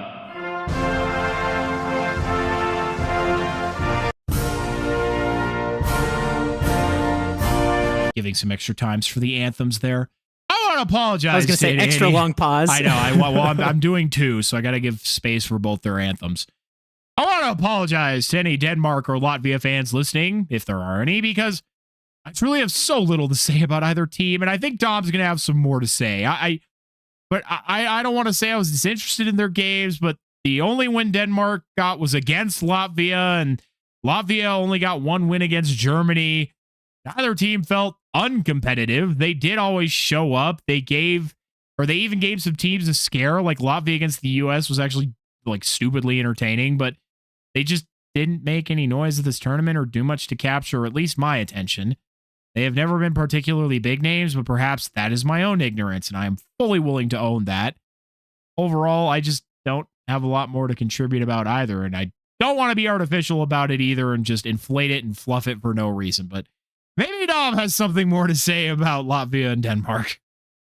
And if you don't, that's okay. I do have a bit more, since I actually got to catch some more of their games that were played in those early hours of the morning when I was getting ready for work. So I'll say this. I'll start with Denmark, since they did finish just ahead, right, both in their group and in the overall.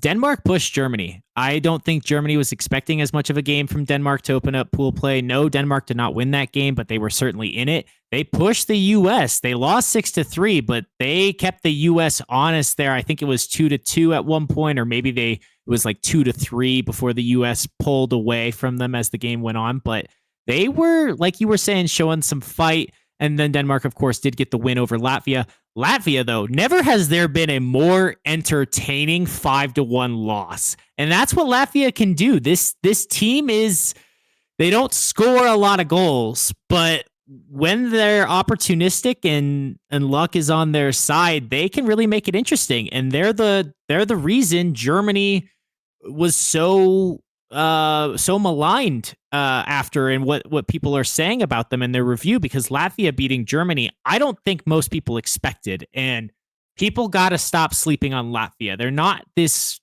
nation that you expect to challenge for a medal, but they're not a walkover either. They're not France or Italy or any of the other teams we talked about qualifying. Latvia is consistently in this top field, in the top of world championships, of world juniors, making Olympic fields, just because they're not who we talk about in the top 2 or the top 4. As we see hockey expanding and growing around the world and more talent, if we're talking about how it's like a top 7 right now, if we need to consider Switzerland and Czechia and Slovakia all in the same realm, that's right nearing where Sweden and Finland are, maybe not quite there yet, but in a few years, as more of their young talent matures and reaches the NHL, who knows? Maybe they'll be punching right there with them. And I think Latvia and Denmark are both teams that are just the next step behind that and knocking on the door, but they're not slouches of a team either. And I think even though they finished behind Germany in the group, I think both teams overall on the whole of their performance and what we got to see, I thought they both played to some degree better than Germany. Especially considering the lack of top-end talent that either of those nations have compared to a Draisaitl or a Stützle, right? Neither of those nations, I think Denmark, their headliner is probably Ehlers, right? And I don't think anybody's going to talk about Ehlers in the same air as we talked about either of those prior to. And I don't think Latvia has anybody who's above a fourth liner in the NHL right now. So what they continue to do, and they continue to be relevant, they continue to qualify for these tournaments. So no, they're not going to light the world on fire and challenge for a medal every time, but they're not. People need to stop disrespecting both of those nations is really just my PSA, a little mini rant, I have to say. And I want to say through my own statement, I am not trying to disrespect either of these teams. But with some of the news going on, with all of the other nations going on, unfortunately, with there being 12 and me being one human being, there's only so much that I can give my full attention to. And unfortunately, Denmark and Latvia have slipped through the cracks. Not because I hate them, not because I want to disrespect them, but because I had to give more attention to, I think, in my opinion, the more top competitors. And obviously Germany slipped through my cracks too. I just know a little bit more because clearly Dom has a fucking vendetta against Germany. Dom fucking hates Germany. If you're German, fuck you from Dom, not from me. I love you.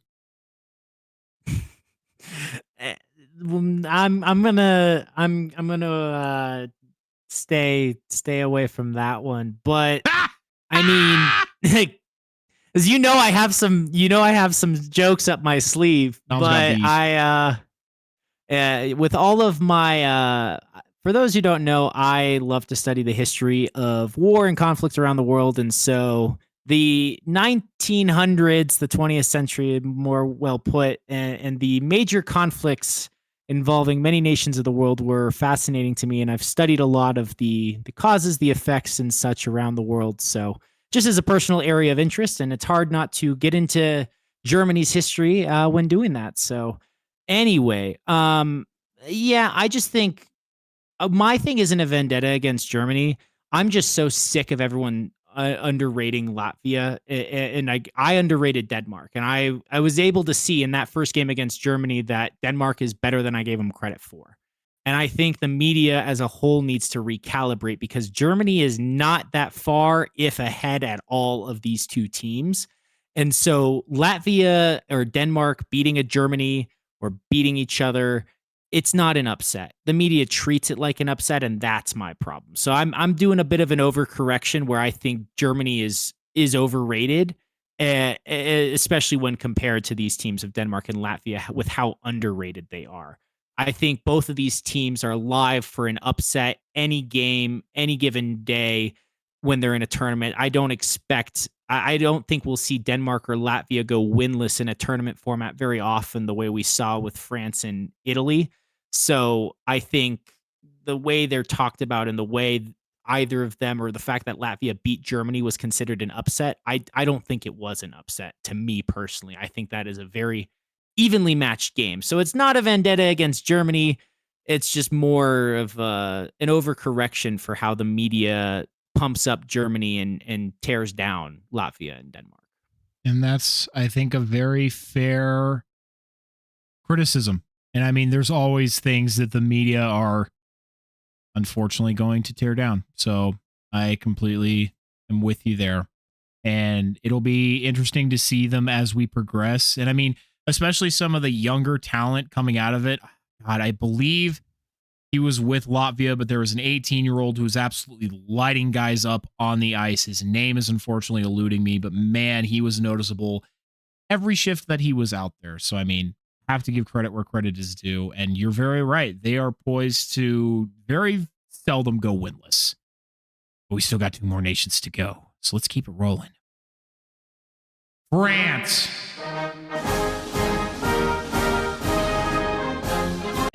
The terrible sound of the French national anthem.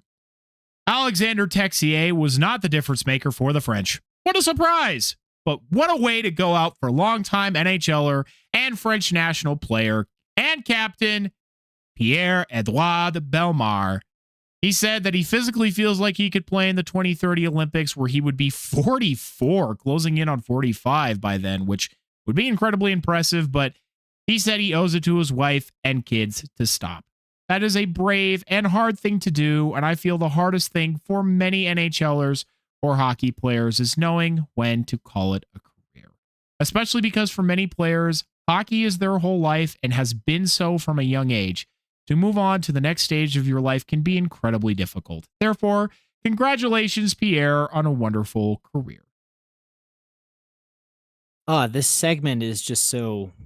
This just brief France segment anyway is heartwarming for me because of Pierre-Edouard Bellemare and in his statements too, and saying things like how his wife deserves the chance to have her career and pursue her dreams. And so not only does he get to see his kids, but he gets to see his kids so his wife can pursue those dreams that she put on hold to support a family and his hockey career going on as long as it has. I mean, hell, he's in his 40s now. So just a huge amount of respect for him being able to end his career on his terms. He's earned that and deserved that. And we always love to see when a player gets to do that. But also the way, I don't think we can say it perfectly with our paraphrasing, but the way he said it was very endearing and pure. And he wants to play some, but he doesn't need to. And hockey might have been his life, or when you're talking about has been their whole life for many for a young age. I think he's reached a point where it isn't anymore. And it's just that natural sunset of a career where it's just meant to be the end. And that's okay. I wouldn't be surprised though if we see him behind the bench as a coach on the roster. Yeah, for that 2030 Olympics, and see him return. Although, side note, shout out my sister, Natalie. Love you, sis. If there is a country I tend to have a little bit of a vendetta against, I struggle with the French sometimes. They can get under my skin sometimes. That is the case with most people in France. So you're definitely not alone in that feeling, Dom. So don't feel too bad about it. But we got one more nation, and that's Italy. Wouldn't it be funny if I just put the Mamma Mia pizza pie sound instead of the Italian national anthem? But no, Italian national anthem. I gave everybody else the respect, including France, so I'll give it to you too.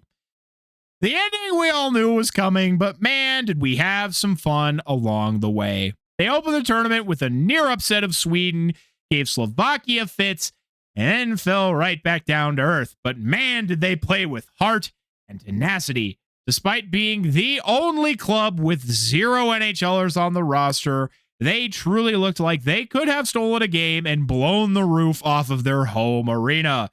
It wasn't quite meant to be, but the legend of Damian Clara lives on. He was truly incredible and is one of the NHL prospects on this Italian team. He has a bright future, and perhaps there is some talent in Italy or players with Italian heritage that is worth exploring for NHL clubs. Certainly so. I think Italy, they got pummeled by Finland, but they otherwise overperformed expectations. They were opportunistic, and I think some of it comes down to the coaching. I'm forgetting the name of their Finnish coach, but before Finland had built up that depth of talent, the counterpunch style, I think of it with World Cup soccer, right? You'll have those teams that possess the ball 20% of the game, maybe even less, but they're so stout defensively that they can win a 1-0 game. And that's the style that Italy was playing here, and it certainly made them a lot more competitive in those first couple of games. even in the knockout, like elimination stage, Switzerland fired 60 something shots at them and they only conceded 3 in that game. So, and they still got like 20 plus shots on goal too. So it's not like they weren't getting shots either. So Damian Clara is a legend, and we talked about it, but I think this is the type of thing where you inspire a generation, and maybe they won't have enough talent put together to qualify for the next Olympics in 4 years, because we all know they got in only because of being the host nation this time. But who knows? Watching your team do that, watching someone like Clara who puts on legendary performances and be oh so close could inspire some Italian youngsters to be like, I want to be the one to get us that first win. And also thinking with the number of players on their team who were Canadian or American or playing in one of those nations sometimes, have experience in those nations, it wouldn't be surprising to me to see a much better Italian team that could contend and could qualify because of how stacked, assuming NHL players are there, the US and Canada rosters are much too deep for many players to qualify. And so Italy could poach a few more and could become a more intriguing opponent as the years go by. Well, and I mean, that being said, the Ducks certainly have a good one in their hands with Damian Clara. I'd already have Lukáš Dostal, who had a good tournament himself, to then also have Damian Clara in the pipeline. Ducks might have good goaltending for a long, long time. Yeah, no, oh man, thinking about that duo, right? Those Stahl 1A and then Clara being potentially the 1B or the 2, it's scary. But it's also why it's like seeing more teams do that is why, just from a quick Sharks perspective, I don't mind the idea of the Sharks going after Wallstedt if he's made available, because, Wallstedt and Askey, that would be fun. Of course, we still have Ravensburgen in the pipeline too. But anyway, back to the Olympics. I was going to say, you guys are going to be okay. I don't know what the fuck you're talking about. But all right, that was the men. But I do, and as Dom and I have kind of alluded to, want to take a quick segue here to rant about the USA women's team. And that is the fact that the USA women are going to walk into a gold. You can take that to the bank. I am truly beyond confident that the U.S. women's hockey team is going to crush Canada today as you are listening to this for the gold medal. I have seldom been this confident about something. Sports are remarkable and insane upsets happen. It isn't. Canada is not winning this game. Now that I'm saying it, watch me eat my words. But the USA is on an utterly historic run. They are outscoring their opponents 26-1. Or is it more now, Dom? Am I off by a game? Am I forgetting one? I think you're off by a game. I think it's 31. Yeah, to 1. They now have the Olympic record for the longest shutout streak, including a shutout against Canada already. What's that number, Dom?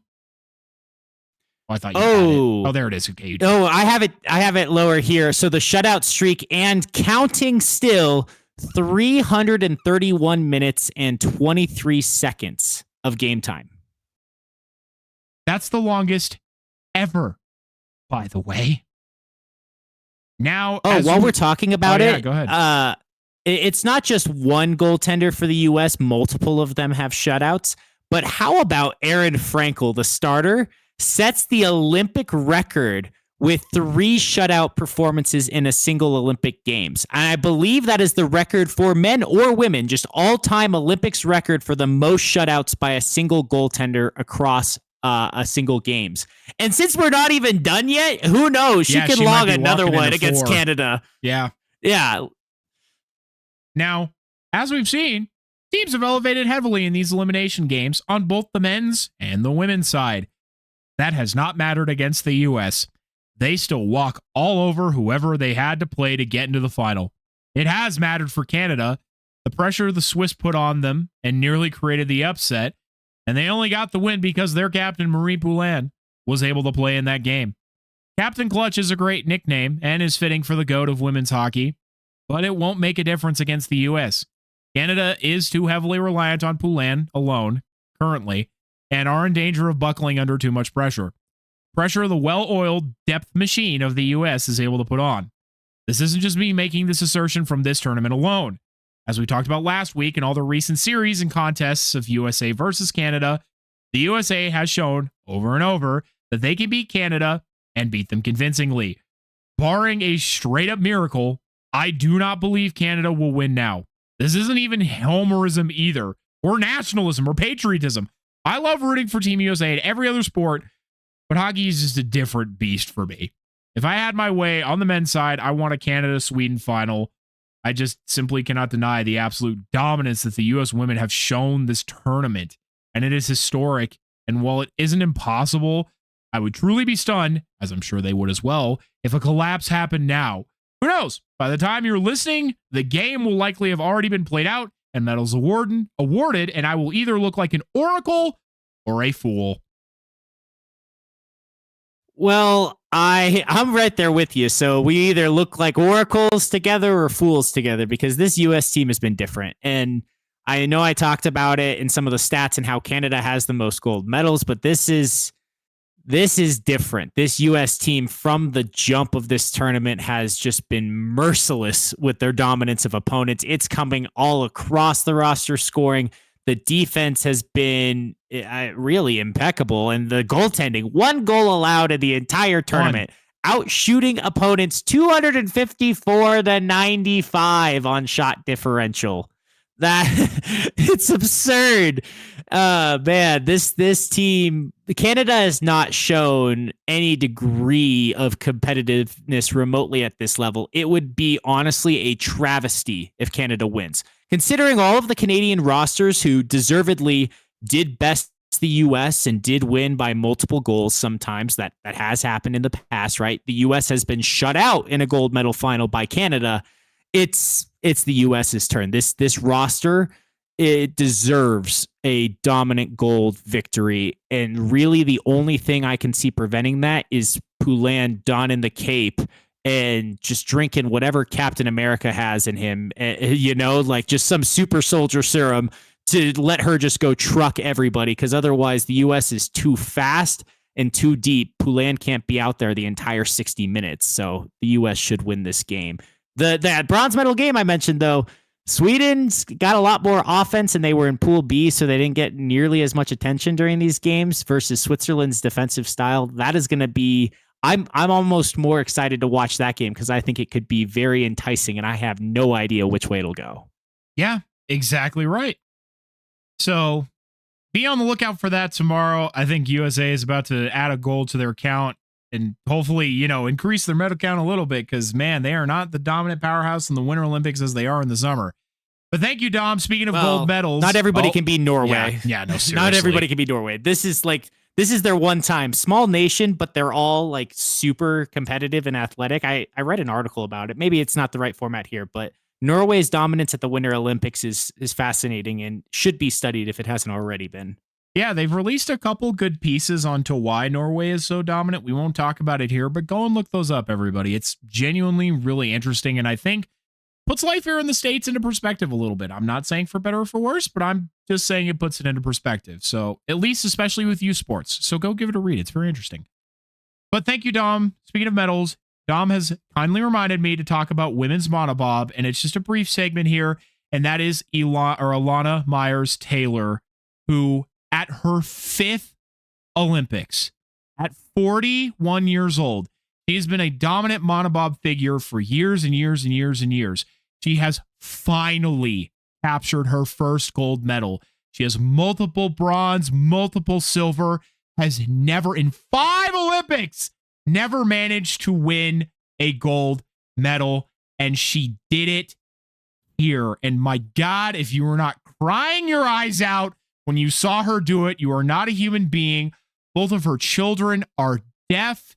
She does so much to both support them, her family, and to see her succeed after so much turbulence in her life was just, oh my God. I'll let you watch the stories yourself. I won't dive into it too much here, but I would be remiss if I did not recognize Ilana Myers-Taylor for finally capturing her first gold. 5 Olympics, that's 20 years. She's been doing this for 20 plus years. So congratulations to her. I know Dom has his own athlete to highlight here in a little bit, but I really, really wanted to shout out Alana Myers-Taylor because it was such a cool story. She is such a fucking badass. And I like Alana Myers-Taylor. So she captures her first gold at probably what will likely be her last Olympics, although not impossible. She's definitely physically in it to keep going. So we'll see what she decides to do going forward. But if nothing else, she could, if she chooses to, go out on top. I am so happy for her. Yeah, it was wonderful to see. I remember 4 years ago, because I always like watching the bobsled events, when she was beat to the gold by U.S. teammate Kaylee Humphreys, formerly of Canada. And she actually got the win over Humphreys this time, who I think deserves a shout out as well, because she became a mom in the time since the last Olympics and has, I want to say it's less than a 1-year-old or around a 1-year-old with her now, who's been traveling on the world circuit. So just shout out to all the moms at the Olympics who have been going out there, showing out, putting out their best. And they're incredible role models. It's always inspiring to see. So I just want to give all of them some credit as well while there's this natural opportunity. Hell fucking yes. Shout out all the moms at the Olympics. Shout out my mom. I love you, mom. Shout out your mom, Dom. Shout out to all the moms. We love you, moms. Hell yeah. And I mean that. I know I sounded goofy when I said that, but I mean that. My mama knows that I mean. Hey, we're goofballs, both of us, but I'm right there with you. Shout out to all the moms. I love you, Mom. I appreciate you so much. I hope your mom listens to the show. My mom listens to it on the day it comes out. I don't know if my mom has either of any of the platforms we have on her phone, but I'd be willing to bet that she hears it when my brother listens, because he doesn't understand volume control. So I think she's heard good segments of it, for better or worse. So there you go. I need to cough real quickly. But Dom, we have eloquently worked our way through most of your fun facts here, but thankfully there are still a few left over. So what do you got for us this week, Dom? So for this week's hockey fun facts, because like you mentioned, Corey, I'm going to highlight some fun facts about another incredible Olympic story. But Macklin Celebrini, if you haven't seen on social media, obviously he's scored in every games at these Olympics. So that meant he scored in his first ever Olympic game on the 12th of February. But did you know, if you haven't already seen, that Macklin also scored in his first career game in the USHL going back to September of 2022, the NCAA in October of 2023, World Juniors in December of 2023, and then, of course, I remember talking about it on one of our first episodes of this podcast when Celebrini scored on debut in the NHL October 10th, 2024. So that is 5 different, if you want to call them divisions or competitions, that Celebrini has now scored a goal in his first ever game at that level / competition. This dude is just the truth. Man, I keep just grinning ear to ear whenever I talk about Macklin and how I'm just so blessed. I think we all are to get to watch what this kid can do, and just excited for all he can do in the future looking at these numbers. And I want everybody to remember that Macklin Celebrini is still World Juniors eligible. Yeah, he could 19. have gone to the World Juniors and devastated the entire competition, but the Sharks wouldn't have sent him. So just funny. It is funny, honestly. Send him to the Olympics instead. Yeah, the other hockey-related fun fact that I have today that we didn't fit in here already is one I just want to give credit to. I want to say it's Ross Levitan and at JFresh Hockey from their posts or original posts that I then eventually saw on Instagram. But Sidney Crosby has not played a hockey game across the NHL, the Olympics, the World Cup, the Four Nations, and World Championships without wearing the C, the captain's C, since his golden goal in 2010. That's over 1,250 consecutive games repping a captaincy, going on 16, 17 years here. Absolutely absurd. So when we're talking about his heir apparent in Macklin Celebrini, it'd be folly to not mention Sid the Kid himself and give some credit, just recognition to how long he has been captain and Captain Canada in particular. A well-earned title, which is why I do think, there is some risk to Canada if he is out for the long term.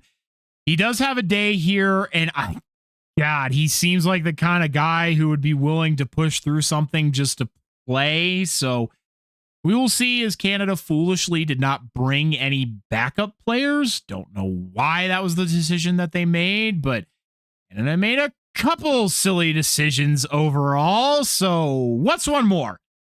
But we're hoping Sidney Crosby can be there to push them to the gold medal game. And obviously, of course, most importantly, be in a gold medal game should Canada make it that far. But it just attests to the unending leadership that Sidney Crosby brings. Absolutely. He's an inspiration, I think, and if he should be. He just, even thinking about like how he's taken pay cuts and he's just gone door to door before in the Pittsburgh area and stuff. He's just such a humble man on top of all of those accomplishments. So a true leader to be admired, respected, and emulated. And of course, the talent he has on top of all of that culture, that character, is just a wonderful human being. I really hope he heals up quickly and we get to see him on the ice again for the remainder of the tournament. And the remainder of the season. As for your 3 Olympians of the week, I cheated the fuck out of this. But I did do hockey players since that was our focus this week.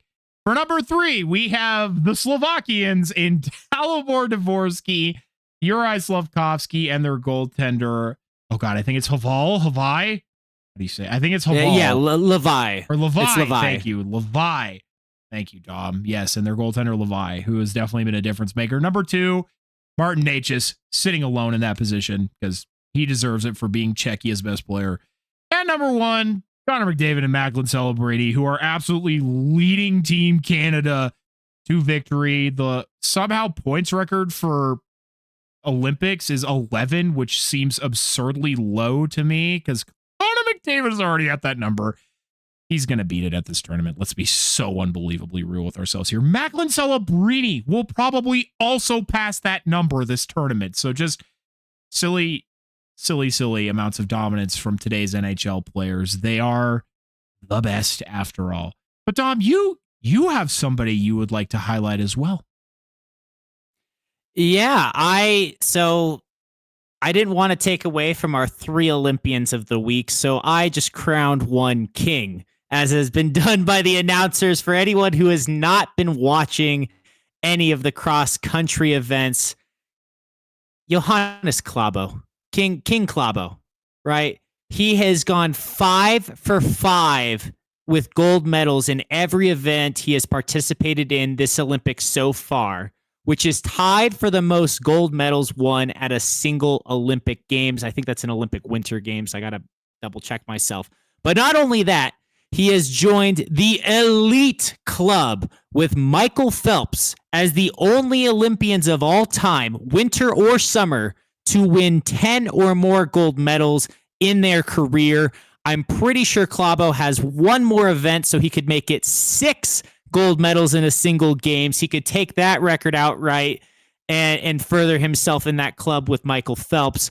Just as a bonus fun fact, though, Klæbo has been dominant. There's this one hill on the cross-country course. If you've been watching, you know it, but it's already been coined the Klæbo climb because in each race, he has just attacked it, goes flying uphill at just an ungodly pace. And man, I make the Captain America jokes, and I called him Captain Norway last time, but watching him go up that hill, and I don't understand how it's possible and how he can keep doing it again and again and again, and nobody can match him even though they know it's coming. It's just supreme human just gift, talent, God-given there that Klæbo has. So it's really wonderful to see. But as a bonus fun fact, in the same cross-country team sprint event for the men, in which Klabo snagged that record gold. The U.S. secured their third cross-country Olympic medal of these games. This actually marked the second silver medal on the men's side, which only had one other medal previously. So men's cross-country skiing for the U.S. only had one other medal all time, and ironically, it was also silver from Bill Koch back in 1976, so a literal 50 years ago. So just shout out to Americans. Ben Ogden is the one I know for certain because this is his second silver. He was the one who won the other medal. And I feel bad now. I'm going to look up who was his partner in that relay. So, because he deserves a shout out as well. I was so badly hoping that was pronounced Bill Cock. I'm very disappointed. It's possible, and I played it safe. So it could be. I'm just waiting for you to look it up. Oh, I heard you and you cut out, so I wonder if my internet's going to work to even do the search. I was just waiting for you to look it up, but while you're going, it's Gus Schumacher. Sorry, okay. I just pulled it up. There we go. Real quickly, because we've just eclipsed our 2-hour mark and we need to end this episode, but I realized we forgot to do something, and it was all the way back against Czechia. We forgot to talk about the drama, so we're going to do it really fast here, just so I can call Czechia's coach a fucking clown. Clown! You are a clown! Do you know why he's a fucking clown, everybody? Because this motherfucker went and said, it's like we're playing against 6 guys out there, and claimed that people are afraid to call shit against Canada. First of all, bull fucking shit. Second of all, on the go-ahead goal for Czechia, that one that could have won you the fucking game, you had 6 players on ice. 6 actual players, not the fucking metaphorical ones that you're claiming Canada has. You had 6 players, and he talked about how they've sent footage to the refs and complained that it should have been a penalty, and they're like, yeah, that should have been called. Brother, this happens in every fucking hockey game. Refs are human beings. Penalties are missed on both sides, but to have the most obvious call of all time not be made, and it almost cost Canada the game. Fuck yourself, you absolute clown. Anything now? Yeah, this is the other coach who should get fired immediately, because this is the Olympics, and the Olympic spirit and everything that goes against it, in my opinion. This is the one tournament where, even if I've said some problems with the reffing, I'm not going to make a big deal out of it. It's the Olympics. That's not what this is about. So it's just utterly pitiful to see him do that. And yes, you're going to have too many men on the ice almost every time there's a change, but if they're not actively in the play, they just let it go. The refs aren't trying to be so needling, nitpicking. And if anything, while many of these refs are Canadian, I feel like that pressure and that fear of being perceived as bias, that they don't want to call things against other teams because Canada already feels like such a juggernaut. They don't want to give them a handout. So, they don't want to make it worse. So if anything, I feel like refs, even if they're Canadian, might be biased against calling things for Canada just to not give an excuse for why Canada won, not to be, for lack of a better word, they don't need it. And Canadian power play is just unfair. So not putting that on the ice when possible seems like the fairest reffing you could do. So the fact, though, if he's going to complain about this and send footage, when he has 6 of his players all in the zone, past the blue line, in the middle of the ice, not one of them is within 20 feet of the fucking bench, and he's going to complain about those couple of shifts, those changes when someone is literally skating off the ice or they have one foot in the door and the other foot still on the ice. Come on, bro. That's just weak.